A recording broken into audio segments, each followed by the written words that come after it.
Hello', census ডিউটিত পঢ়াসকলৰ বাবে এটা মই বিশেষ কাম লৈ এই ভিডিঅ'টো প্ৰস্তুত কৰিলোঁ।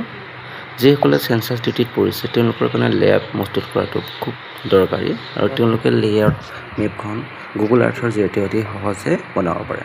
তেওঁলোকে গুগল আৰ্থ এপটো অ'পেন কৰি ওপৰত যিটো চাৰ্চ বটন আছে, চাৰ্চ বটনত তেওঁলোকৰ নিয়েৰেষ্ট লেণ্ডমাৰ্ক, ধৰি লওক মোৰ লেণ্ডমাৰ্ক মেঘেৰিটা হায়াৰ ছেকেণ্ডেৰী স্কুল, সেইটো পুট আপ কৰক। পুট আপ কৰাৰ পাছত আপোনাৰ তাত দেখিছে নহয় ভিডিঅ'টোৰ তলফালে যে জিগজেগ আঁচ আছে, সেই জিগজেগ আঁচত ক্লিক কৰক। ক্লিক কৰাৰ লগে লগে আপুনি তাত এটা এড ফাৰ্ষ্ট পইণ্ট অপশ্যন আহিব আৰু সেই এড ফাৰ্ষ্ট পইণ্টটো আপুনি কামটো য'ৰ পৰা ষ্টাৰ্ট কৰিম বুলি ভাবিছে সেই তাত গৈ সেই পজিশ্যনত গৈ ক্লিক কৰক। ক্লিক কৰাৰ লগে লগে আপোনাৰ এটা গোল বটন তাত ষ্টাৰ্ট হ'ব আৰু এনেদৰে গৈ আপুনি মেপখনত আপোনাৰ বাউণ্ডেৰীটো জুম কৰি চাই এনেকৈ এড পইণ্ট কৰি কৰি আপোনাৰ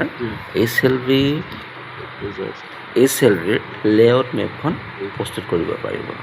ভিডিঅ'টো আপুনি চাওক, অতি সহজে কেনেদৰে মই মোৰ লেণ্ডমাৰ্কবিলাক এড কৰিছোঁ। এড কৰি এড পইণ্ট কৰাৰ পিছত একেবাৰে শেষত গৈ মই এই পলিগনটো কমপ্লিট শ্বেপত অৰ্থাৎ ক্ল'জ শ্বেপ, আগৰ প্ৰথম ষ্টাৰ্টিং বটনত নি ক্ল'জ শ্বেপ কৰাই দিছোঁ। ক্ল'জ শ্বেপ কৰাৰ পিছত দেখা পাইছে আপোনালোকে মোৰ লেআউট মেপখন অতি সহজে প্ৰস্তুত হৈ গৈছে। পৰৱৰ্তী সময়ত আপোনালোকে এই লেআউট মেপখন আপোনাৰ গুগল আৰ্থ এপত আপোনাৰ নিৰ্দিষ্ট HLVৰ নাম দি ছেভ কৰি ব্যৱহাৰ কৰিব পাৰিব। ধন্যবাদ। আপোনালোকৰ কামখিনি সুন্দৰ আৰু নিয়াৰিকৈ হওক তাৰে কামনাৰে সকলোলৈ শুভেচ্ছা থাকিল। Thank you. দেখাৰ পিছত আপুনি ডান অপশ্যন ক্লিক কৰিলে এইটো এতিয়া আপোনাৰ লেয়াৰ মেপখন আপোনাৰ মোবাইলত গুগল আৰ্থত ধুনীয়াকৈ